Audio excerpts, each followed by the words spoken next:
pelo sinal da Santa Cruz, livrai-nos Deus, nosso Senhor, dos nossos inimigos, em nome do Pai, do Filho e do Espírito Santo. Amém. Amém. Se você puder, vá pegando aí a sua Bíblia, em 1 João, capítulo 2, versículo 1 ao 2. Enquanto aqueles que chegaram agora vão abrindo nesta página, quero fazer um convite para você. Em 2027, nós iremos à Terra Santa. E eu sei que há muitas pessoas que estão esperando ansiosamente por essa oportunidade. E talvez você pergunte assim, será que vai ser seguro? Vai. E se por acaso tiver qualquer dúvida sobre isso, a gente não vai, não é? Ah, mas aí eu que me preparei, que investi, eu vou perder o meu investimento? Nunca. Você fique tranquilo em relação a isso. Então nós iremos bem, iremos com segurança, iremos, o grupo no qual eu estarei vai sair no dia 11 de maio de 2027, nós teremos 14 dias ali, e vamos celebrar o Pentecostes, em Pentecostes, no lugar onde aconteceu o Pentecostes. Você tem ideia do que é isso? E além disso, naqueles dias que nós teremos ali, nós teremos 2 dias um pouco mais intensos de espiritualidade. São muitos os padres que estarão ali, pregadores, muitos dos pregadores que você conhece, com os quais você até gostaria de encontrar. Nós também vamos vivenciar um cerco de Jericó, em Jericó. Mas vai fazer os 7 dias e as 7 noites? Não, não dá. Mas nós teremos aquela espiritualidade própria de um cerco de Jericó, que a gente sabe que pela força da oração se derruba muralhas. Nós estaremos vivendo isso ali, não é? Na Terra Santa. Pentecostes é a festa das nações, gente. É uma celebração belíssima que nós vamos viver lá na Terra Santa, além da oportunidade de nós irmos naqueles lugares tão queridos, tão sonhados, tão esperados. Mas a gente vai no Monte Calvário, onde Jesus foi crucificado, vamos. E vamos no Santo Sepulcro, onde ele ressuscitou, sim. E onde Jesus nasceu, na Basílica da Natividade, lá no lugar onde estava a manjedoura, nós iremos ali. Nós iremos na casa de Santa Isabel, nós iremos aonde aconteceu o Pentecostes, nós iremos inclusive na casa de Cornélio, onde o Pentecostes se abriu para nós. Pedro foi pregar, não queria expor o evangelho como deveria, estava cheio de receio, e Deus, olha, ultrapassou Pedro e fez um derramamento do Espírito Santo naquela casa que abriu esse Pentecostes para o mundo inteiro. Serão dias inesquecíveis, essa peregrinação está muito especial. Mas em 2027, por que você está divulgando agora? Porque você pode começar a se preparar agora. É possível ir fazendo devagarinho esse pagamento em 24 vezes. Olha aí. Então aquilo que era só um sonho para você, agora se tornou uma realidade. Porque se tivesse que pagar de bate-pronto, muita gente não conseguiria. Mas 24 vezes, sem nenhum acréscimo, sem juros. É porque a obra de Maria, a Canção Nova, realmente querem que você vá. E eu lhe digo, é tudo muito bem organizado, preparado. Então você pode ter certeza que você vai ficar muito feliz e satisfeito. Então entre em contato para você saber como você precisa fazer, porque a gente sabe que a Terra Santa ela é muito querida, muito desejada, então quando se trata de Terra Santa também fecha muito rápido, não é? Mesmo sendo em 2027. O telefone para você entrar em contato é 0, código da operadora 12, 3186 2055. Alguns grupos irão, esses grupos têm algumas diferenças de roteiro, não é? Quem vai estar conduzindo a espiritualidade, não sei se a Paula, acho que a Paula vai também, não é? O grupo que eu irei vai sair no dia 11 de maio, as datas de saída são um pouquinho diferentes. Então, ao entrar em contato com a obra de Maria, você já pede ali para eles te informarem melhor, tá certo?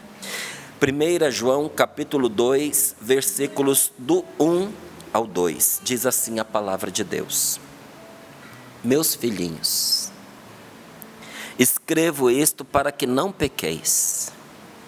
No entanto, se alguém pecar, temos junto do Pai um defensor, Jesus Cristo o justo.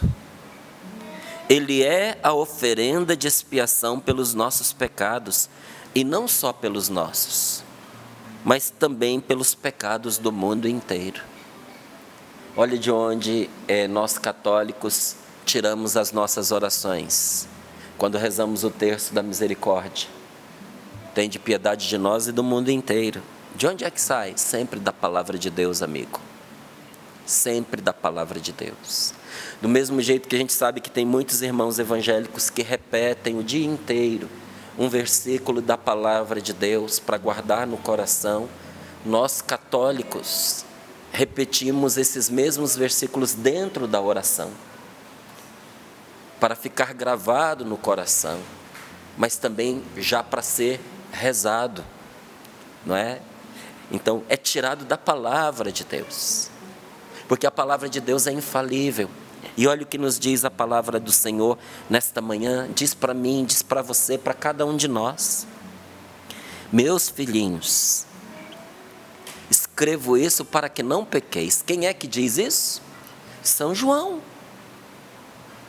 que viveu com Jesus, que na Santa Ceia estava com a sua cabeça reclinada no peito de Jesus, amigo do Senhor. São João, que na hora da crucificação, quando todos os apóstolos fugiram, ele ficou ali, aos pés da cruz. Porque o amor, gente, é mais forte do que a morte. Quando a gente ama, a gente morre, mas não abandona a pessoa amada. Esse homem que Jesus amava, e diz a palavra de Deus que amava, porque a gente pode amar muitos, por exemplo, na família da gente, a gente ama todos, e às vezes com todo o amor que a gente tem, mas sempre tem um que salta diferente. Não é que o amor é maior, mas a afeição, a afinidade é outra. Mas Jesus tinha suas afinidades? Claro que ele tinha. Em todas as passagens você vê ali, quando ele se destacava, quem que ele levava com ele? Pedro, Tiago e João. Por quê? Porque ele quis, porque ele gostava.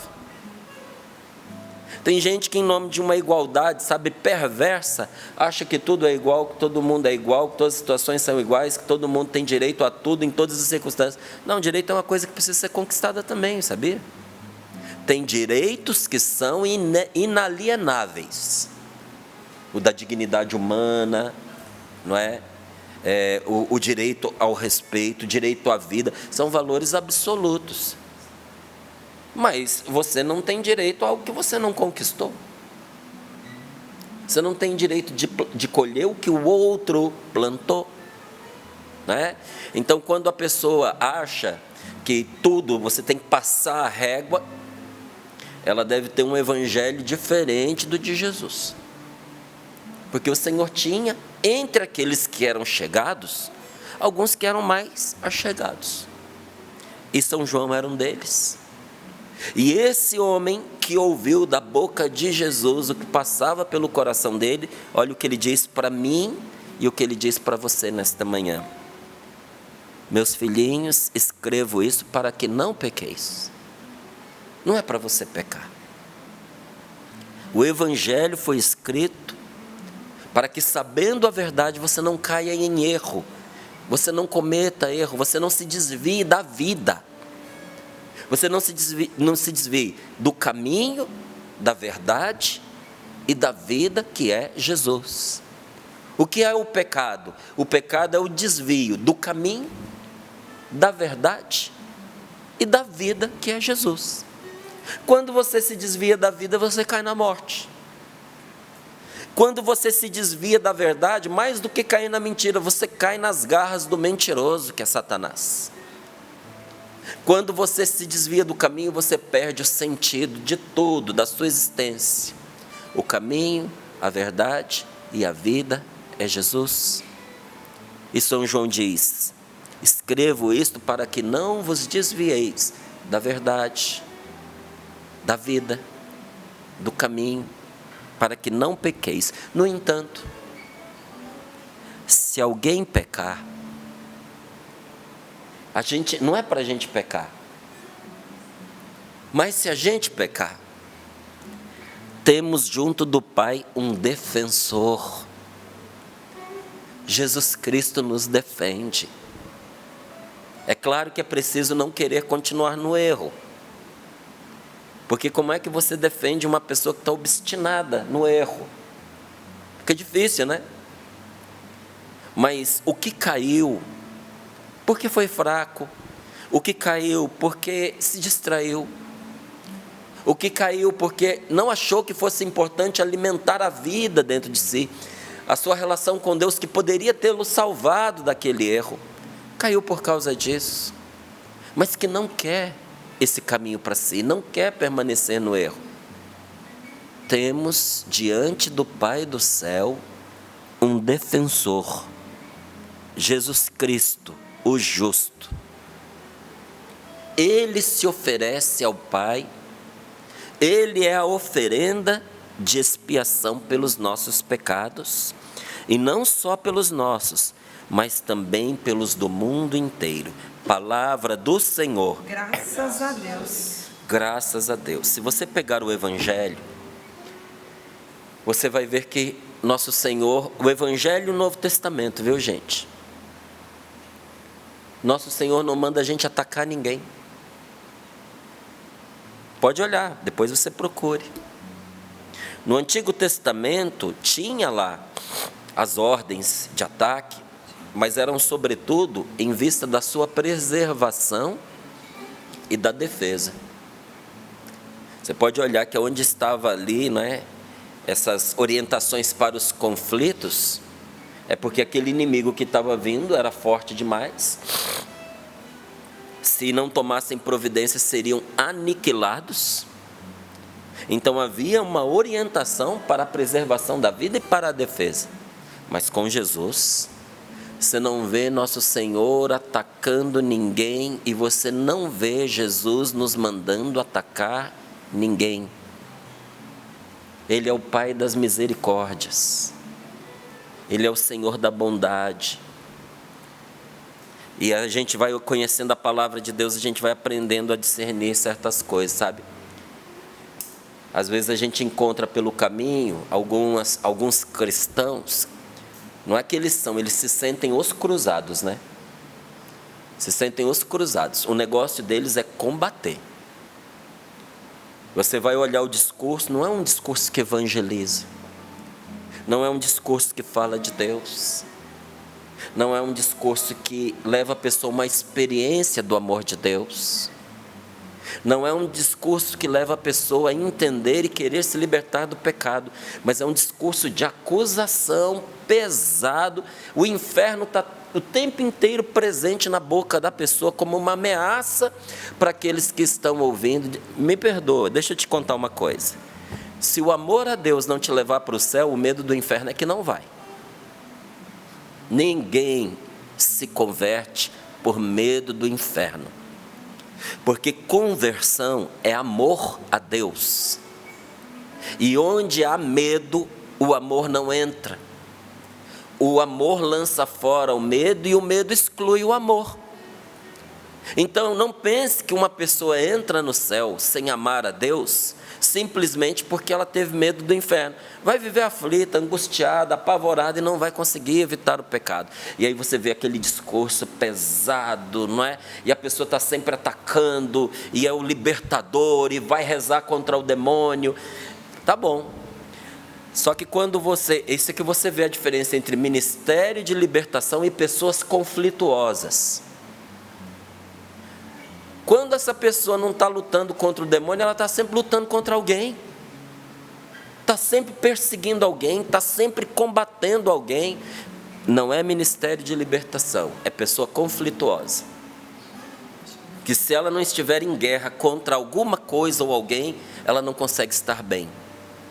Aí quando ela já atacou o demônio, o monte que ela podia, e o demônio não fez nem caso dela, porque ela não tem autoridade. Não adianta ficar lá gritando fórmulas, se ela não tem autoridade, o que acontece? O demônio ri dela. Aí ela não vê frutos do suposto ministério, ela vai atacar as pessoas.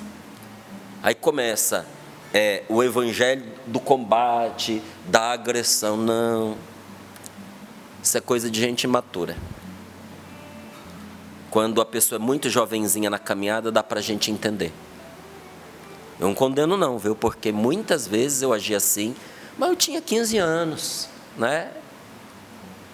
Quando você vê isso numa pessoa com 40, com 50, com 60, com 70 anos, isso é insustentável.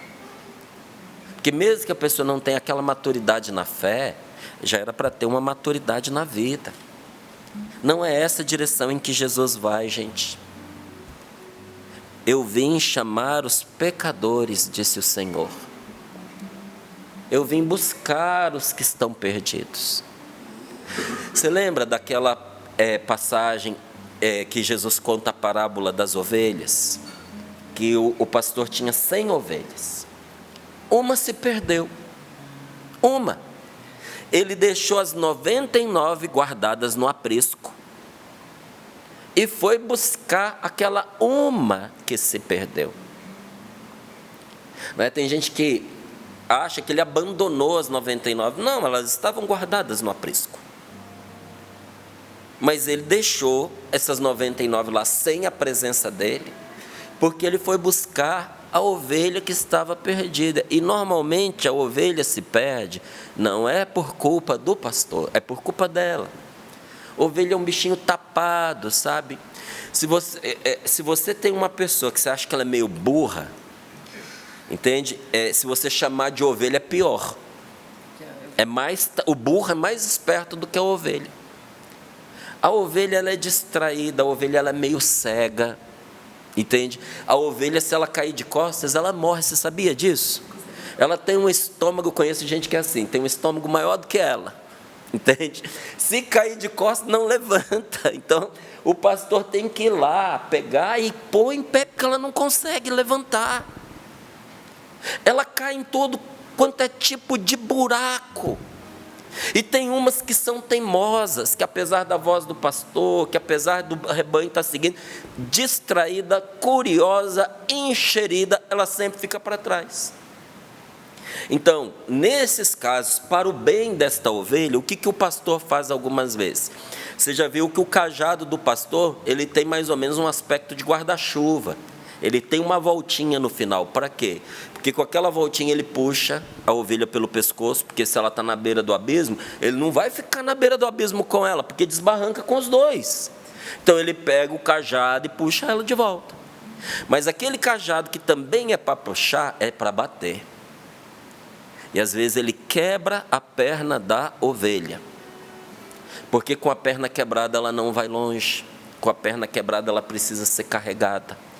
Então, ovelha de perna quebrada caminha sempre junto com o pastor.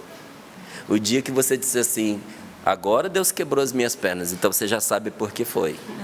Ovelha cabeçuda, que cai de costa, não consegue se levantar, tem um estômago maior do que ela mesma, teimosa, curiosa, enxerida, sempre se enfiando em tudo enquanto é tipo de buraco, caindo no meio dos perigos, ficando para trás quando todo mundo vai embora. Tem que dar um jeito. O pastor quebra, porque doendo, ela caminha junto. Mas diz o Evangelho que quando esse pastor foi atrás e descobriu a ovelha, ele não a maltratou, ele não a xingou, ele não a agrediu, ele não a obrigou a caminhar no passo dele todo aquele trajeto de volta do que ela se perdeu, mas ele a pôs nos ombros e levou-a consigo sem nenhuma recriminação. Quem sou eu para julgar e condenar o meu irmão, se Deus que pode não o faz? Não assuma disposição contra as outras pessoas. Entregue a justiça nas mãos de Deus. Confie em Deus. Entenda uma coisa, seja numa família, seja numa comunidade, os que atuam pela divisão estão sob a influência de Satanás. Não estou dizendo que a pessoa está endemoniada. Estou dizendo que o demônio achou um jeito de falar ao ouvido e ao coração dela. Instigou a pessoa, por meio dos seus projetos, dos seus planos mirabolosos, por meio da sua ganância, por meio do seu ressentimento.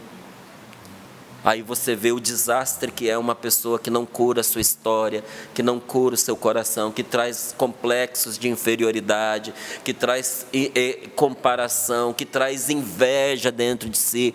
Toda comunidade, principalmente comunidades grandes como é a nossa comunidade Canção Nova, tinha que ter, assim, continuamente, um processo de cura dessas enfermidades espirituais. De preguiça, de inveja, de ira, de ciúme, sabe? Porque isso arrasta a pessoa ao pecado, e muitas vezes um pecado grave, e aqui eu não estou falando do pecado capital, estou falando das enfermidades espirituais, que normalmente estão ali, juntinha com os pecados capitais. Por que eles são pecados capitais? Porque eles são pecados capital, vem de cabeça. Eles geram outros pecados. Quando você mata um pecado capital dentro de você, tem um monte que some sozinho, porque ele era o pai daqueles pecados. E a gente precisa curar essas enfermidades espirituais que nascem desses pecados capitais, ou até que geram esses pecados capitais, porque eles são terríveis, primeiro para a pessoa que o tem, e segundo, para todo o ambiente à volta. Não é? Então, quando eu não sou uma pessoa curada, eu vou fazendo o mal por onde eu passo. Eu vou perseguindo os outros. Eu vou quebrando o caniço rachado. Eu vou extinguindo a mecha que fumega. Aqueles pelos quais Jesus deu sangue para salvar, eu piso, eu corto o cordãozinho que está prendendo essa pessoa à salvação. Enquanto nosso Senhor diz para nós que a gente precisa levar a esperança, tem pessoas torcendo contra e levando outros ao desespero. Quem faz isso vai prestar uma conta muito grande a Deus, porque operou contra aqueles que o Senhor veio salvar. E o que a palavra de Deus diz? Que Deus vai usar para essas pessoas a régua que ela usou para medir os outros. Eu peço todos os dias a Deus para que não seja assim comigo, porque a minha régua é muito curta, e se Deus usar a minha régua para me medir, eu vou ficar de fora. Davi é um homem de Deus. Depois, se você quiser, leia os Salmos de Davi. Uma pessoa que não teve uma experiência de Deus, um homem que não viveu uma santidade, não reza do jeito que Davi rezava, gente. Não vive o que Davi vivia. Mas Davi também, pensa num camarada que pisou no tomate. Foi o tal do Davi. O dia que você achar que você é um imprestável, que não tem salvação para você, vai ler a história de Davi, que é um querido de Deus, que é um escolhido de Deus, e você vai ver que a misericórdia de Deus se sobressaiu aos grandes pecados de Davi. Aquele Salmo 50, que a gente costuma rezar, Davi rezou por si, porque ele matou uma pessoa que não merecia. Ele foi um assassino de uma crueldade que você não tem ideia. Chegou um dia que Deus falou para ele: por causa dos seus pecados, você atraiu um castigo sobre você. Você pode escolher qual vai ser. E deu 3 opções para ele. 2 desses castigos vinham pela guerra, pela mão dos homens, e um vinha diretamente das mãos de Deus. Davi tinha que escolher. Sabe qual foi a escolha dele? Senhor, eu escolho este, que vem pelas tuas mãos. Não me permita, Senhor, cair nas mãos dos homens, porque os homens são cruéis. O ser humano é cruel.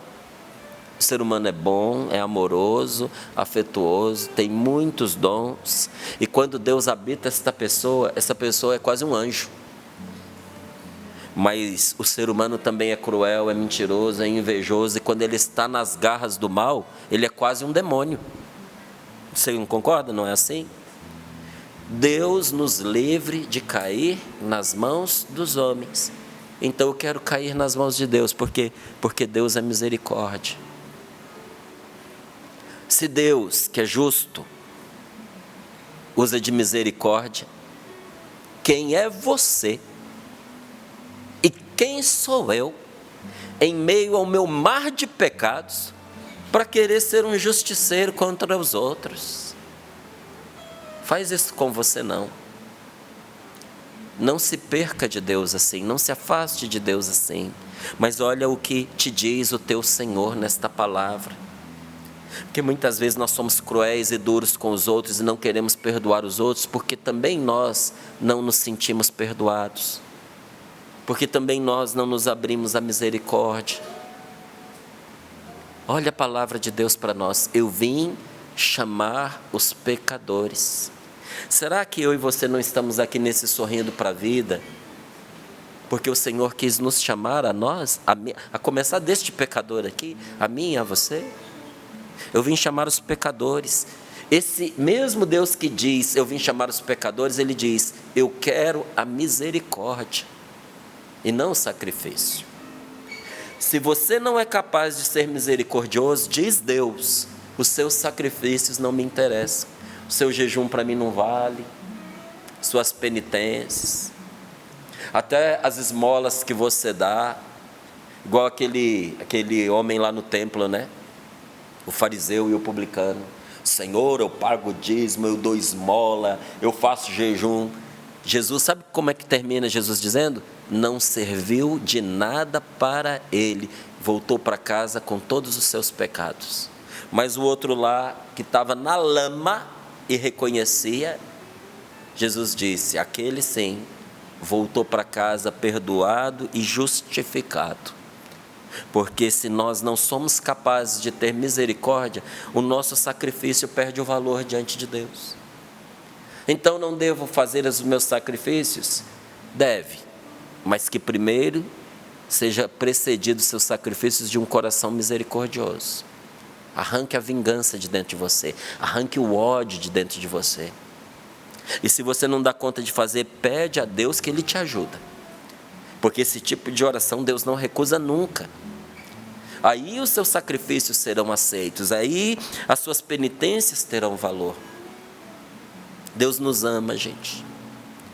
Deus nos ama na profundidade do nosso ser, mas nos ama na profundidade infinita do ser dele.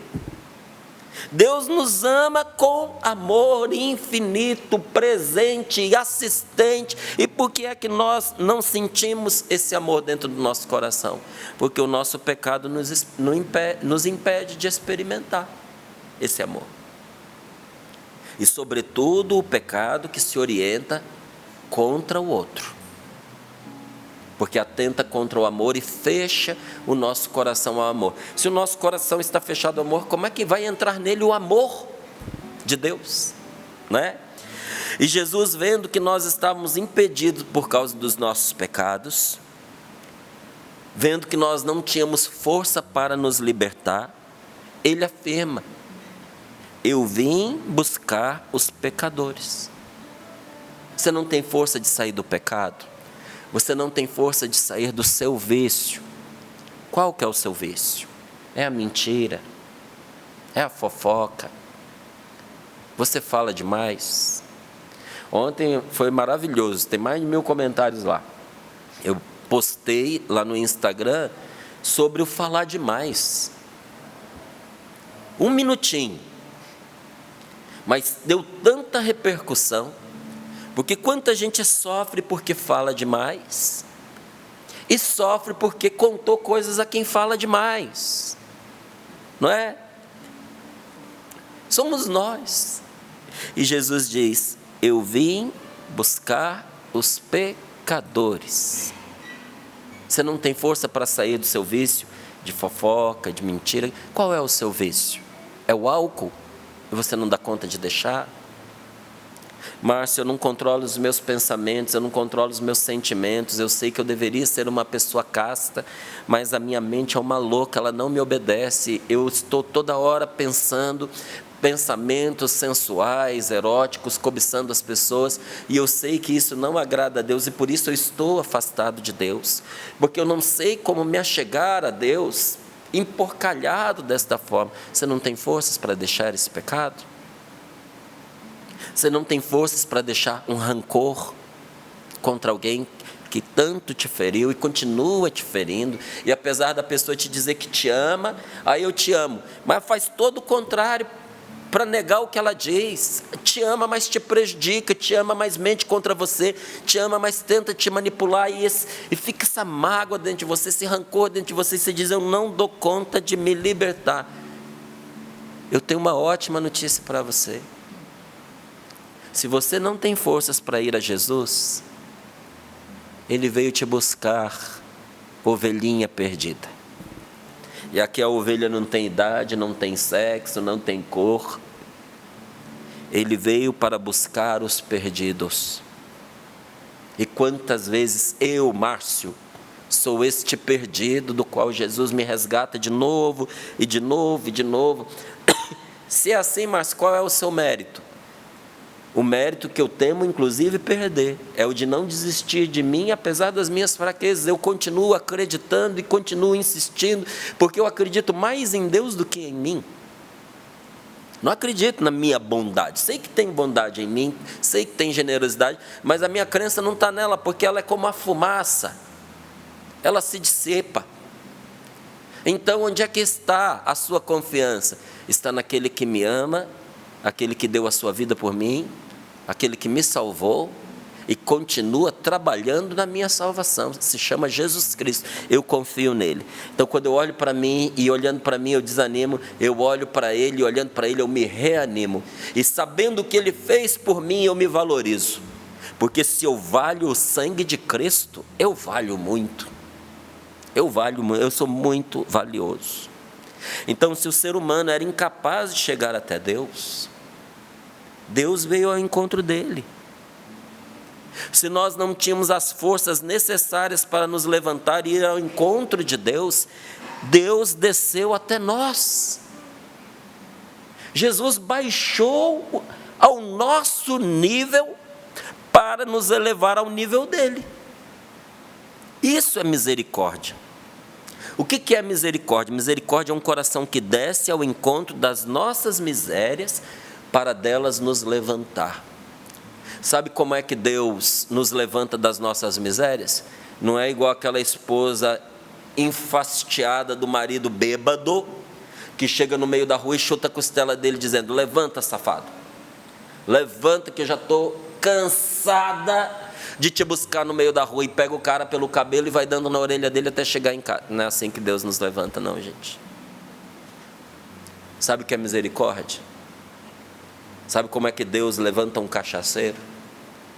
Ele se abaixa ao nível dele, todo sujo, urinado, defecado, vomitado, e o coloca nos ombros, e o carrega com carinho, perguntando a ele pelo meio do caminho: está tudo bem com você?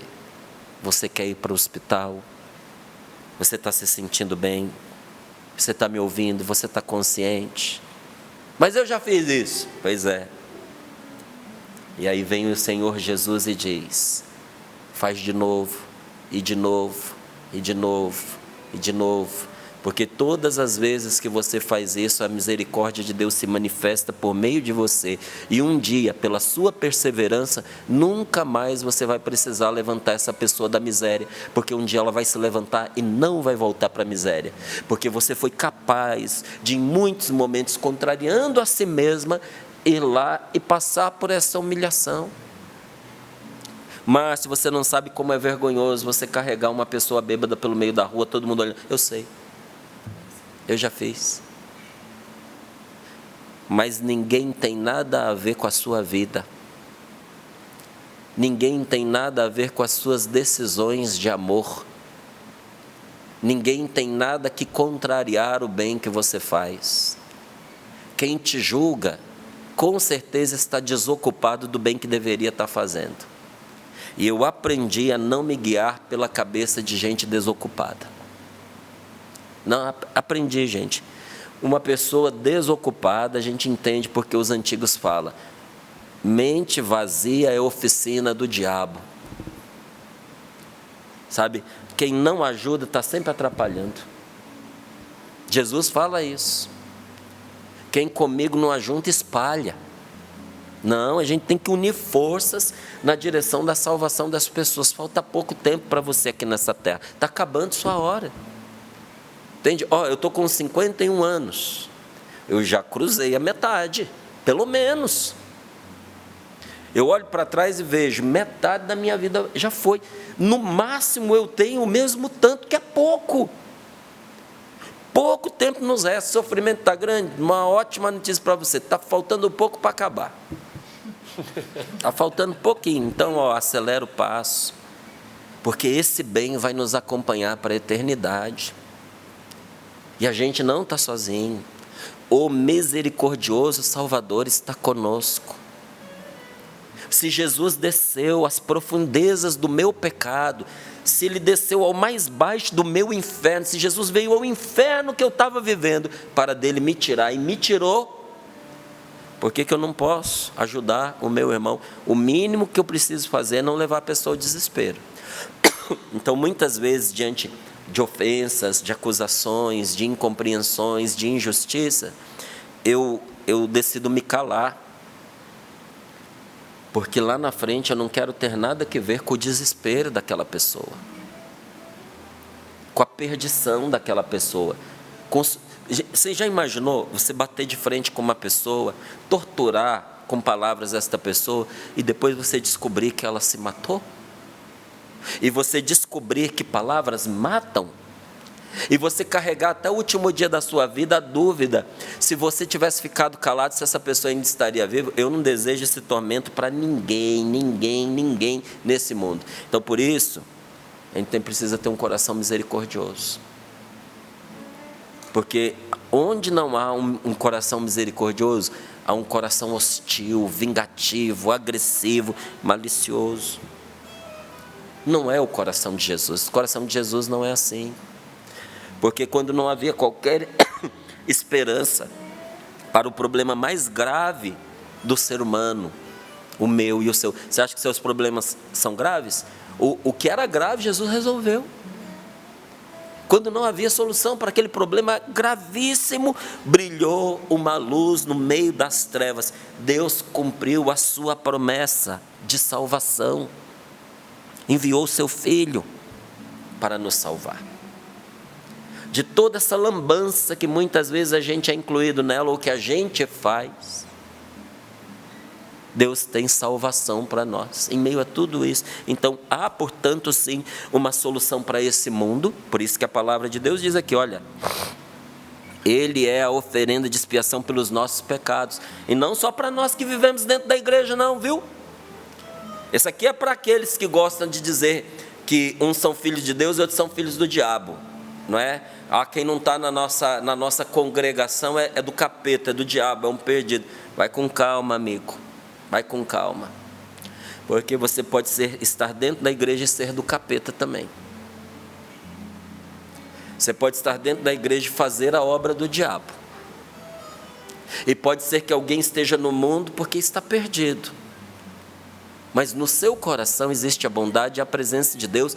E no mundo, por força de Deus e do Espírito Santo, essa pessoa que ainda não encontrou Jesus, pode fazer a obra de Deus, hein? Você é juiz das almas? Eu não sou. Então não sou eu quem vou julgar o meu irmão, não.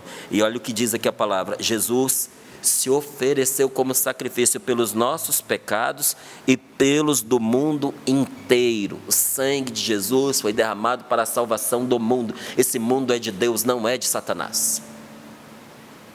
E nós vamos ter uma grande surpresa quando chegar o fim dos tempos e nós virmos também ali que não foi em vão que Jesus derramou seu sangue na cruz. Há pessoas que se perdem, infelizmente, sim.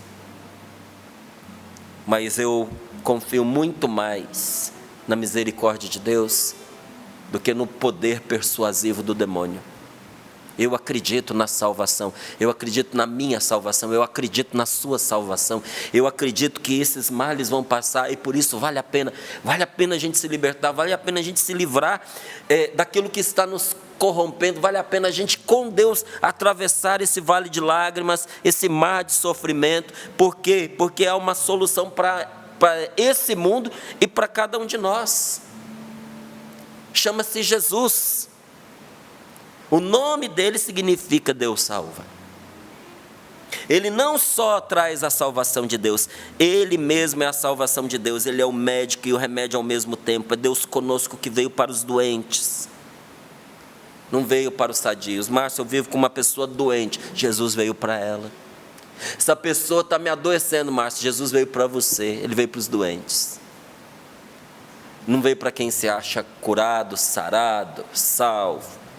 Quem se sente assim não precisa de Deus, não precisa de ajuda, não precisa de socorro. Ele veio para os pecadores, não veio para os santos. Quem já é justo, quem já é santo, é igual o fariseu, sai da presença de Deus sem ser justificado, volta para casa com os mesmos pecados que levou. É o evangelho da contradição, é contraditório, é contrário a esse mundo. Aceite o amor de Deus na sua vida, sabe? Aceite que você é amado. Aceite que você é querido. Nossa, mas tanta dor, tanto sofrimento. É a vida, irmão. É a vida é assim. Só tem um jeito de você não sofrer, é morrer. Aceite Jesus ao seu lado, no meio das dores e do sofrimento. Ele não disse para você que ele ia te tirar a sua dor e o seu sofrimento. Ele disse para você que ia estar ao seu lado e ajudar você a carregar o seu fardo. Aceita a ajuda. Ele veio cuidar de nós. Ele veio cuidar de você. Aceita que você é amado, que você é querido, que você é precioso, que você tem mais força do que o vício que você está carregando. Que esse vício está muito mais aqui do que em qualquer outro lugar. E se você permitir que Deus te ilumine, você se libertará. Nenhum de nós está abandonado. E não existe mal, por mais antigo e maior que seja capaz de resistir ao poder que Deus tem em nosso favor. Esse pecado está entranhado na minha família há muitos séculos, passa de geração em geração. É mesmo? Até você. Porque esse pecado que passou de geração em geração em você, topou com Jesus. E agora é que é o fim dele. Que alegria você saber disso, hein? Que porque Deus entrou na sua vida, essa cadeia, essa prisão que atormentou seus pais, seus avós, seus bisavós, não será passada aos seus filhos. Porque quando chegou em você, você disse, em nome de Jesus, meu Salvador, já chega. Morre aqui esse mal. E sabe o que acontece? Ele morre. Porque se Deus é por nós, quem será contra nós?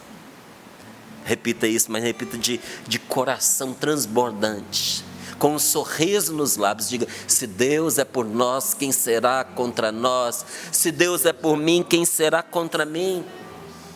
Sabe, desde o exato momento em que os nossos primeiros pais pecaram, não é? Houve os primeiros seres humanos, gente, porque tem gente que fica quebrando a cabeça, assim, mas como é que explica? Era Adão, era Eva, depois o mundo inteiro. A palavra de Deus vem para nos dizer que houve os primeiros seres humanos, os primeiros pais, quando o ser humano foi modelado, quando ele recebeu alma espiritual. Diz a palavra de Deus que por algum mistério o ser humano cedeu ao pecado e o pecado entrou no coração do ser humano e a partir de então essa fraqueza se espalhou para todos nós. E sabe o que diz também a palavra de Deus? Que desde o primeiro momento em que os nossos pais pecaram, é que Deus prometeu nos acudir e salvar. Quando Ele disse, a serpente que o seduziu, quando Ele disse ao diabo, a essa força espiritual invisível, porém real, o Senhor voltando-se contra ele disse, porém hostilidade entre ti e a mulher, entre a tua linhagem e a dela, ela te esmagará a cabeça. Existe a linhagem de Satanás? Existe. Tem pessoas que agem como filhos do mal? Existe. Mas o que diz a palavra de Deus? Existe também aqueles que são da descendência da mulher, os filhos de Maria, irmãos de Jesus Cristo, nosso Salvador, que esmaga qualquer força diabólica que venha contra eles. Jesus, o descendente da mulher, esmaga a cabeça do inimigo, o demônio é derrubado e nada, absolutamente nada pode contra Jesus. Diga comigo, nada, absolutamente nada pode contra Jesus. Pode contra Jesus. Por que que você vai querer ter outra coisa no lugar deste Deus na sua vida? Nosso Senhor é o único vencedor do maligno e do seu mundo tenebroso. Porque nos ama, Jesus fez com que a sua vitória fosse também a nossa vitória. Sabe quando o vencedor diz, vem comigo, vem desfrutar do prêmio, vem para o meu camarote, agora você está comigo. Você está aqui comigo, coragem. Jesus vira para os seus e diz, ânimo, coragem, eu venci o mundo, tenha fé que tudo vai dar certo. Em nome de Jesus eu quero te dizer, coragem, ânimo, tenha fé porque tudo vai dar certo. Como é que diz ali o Padre Jonas? Me acostumei meu coração a confiar sempre em tudo até o fim. Se ainda não deu certo, é porque não chegou o fim. Até o fim. Vai dar certo. Feche seus olhos, coloque as mãos sobre o seu coração um pouquinho, se você puder. É preciso aprender, meus irmãos, Jesus veio socorrer-nos em nossas enfermidades, na nossa falta de firmeza, nas nossas doenças. Ele não veio para nos condenar, não. Ele veio para nos dar perdão. Ele não quer que nós morramos. Ele quer que nós nos convertamos para termos a sua vida em nós. Você não precisa esperar o último dia para isso. Está na hora de você voltar para Deus, para você ter a vida de Deus em você, a força de Deus em você, a coragem de Deus em você, a sabedoria de Deus em você, a luz de Deus em você. Aqueles que desejam, digam, eu quero, Senhor. Jesus, eu quero. Jesus, eu preciso. Senhor, me ajuda para eu ter, mas ajuda também para eu dar isso aos meus irmãos. Contigo, Senhor, eu posso. Contigo eu vou conseguir.